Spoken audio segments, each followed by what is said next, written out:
Hi. Okay. I had to restart the video. My dad really just interrupted it. I had to do this over again. But anyways, this would be the Battle of Schultz, as this would be the Canadians with their emblem of their flag at the time, and this would be the Dutch flag at the time, because I wanted to use a more realistic uniform, because I had to look up the information and what their battle gear would look like in World War II and what they would be carrying with them, as they mostly use like shotguns and like artillery that like shot really fast. And this would be the United States outfits, as they had mostly the same helmets as like what everyone else would be using. They will also have canteens with them, bullets on their sides, and the guns that had the knives on them. And this would be the division of the Battle of Schultz. This battle will last between a good month and a half, as this would be from October 2nd, 1944, and to November 8th, 1944. This battle will actually be very important to the northern Western Europe, as the Canadian Dutch were fighting against the Nazi Germans to get ports open, as they will have to open shipping routes to Antwerp, which would be very important later in this video. This would help the European allies to get more ports open, to help deliver food, weaponry, and battle gear to help supply, as this port would be very important to help defeat the Germans, as like the British and like French were delivering gear over there to them. Sometimes we're delivering gear over there. We're gonna say that.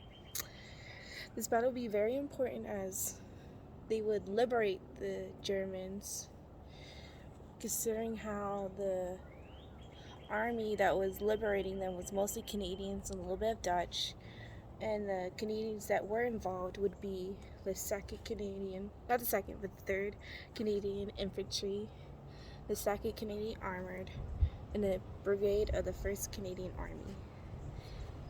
Okay, catch my breath. This battle would be towards the Canadians and Dutch, as I said repeatedly in this video, towards the Germans, as they would help get the liberation near northwestern Europe and to defeat the Nazis, as this battle would lead to Antwerp. I hope I'm saying, dear God, I hope I'm saying that right.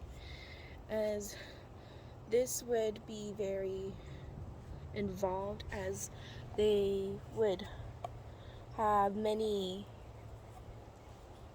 scars, as the movie that I got this inspiration from was on Netflix. You should watch it. It's called The Forgotten Battle, as the beginning of the movie would have this young boy, soldier, who was like in his teens, like 19 and 20, and he would see his friend get shot up and killed, and this would lead to his trauma of the war, as later in the movie he meets this girl who was the daughter of a German, not a German, but the daughter of a doctor that worked for the Germans, as her brother would get killed for helping the Allies defeat the Germans. As I thought this is an interesting movie, as it showed the sides of what the Germans faced with the war.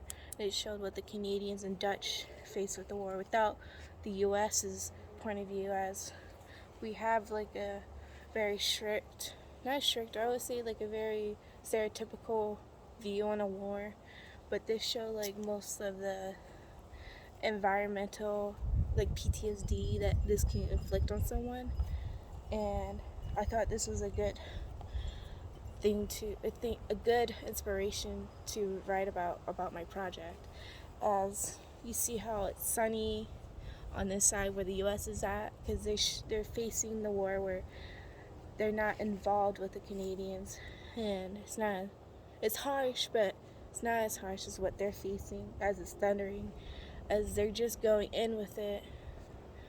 And this would be an eventful battle, nonetheless. As I do know this is the right scene, but it was an orphanage that does get blown up.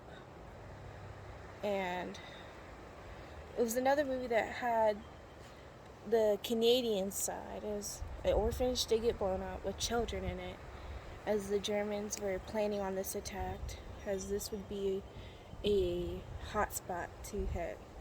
And I thought this would be very eventful to include in this video. And I hope you do. Let's not mind that. I hope you do want this picture. Let's forget about that phone drop.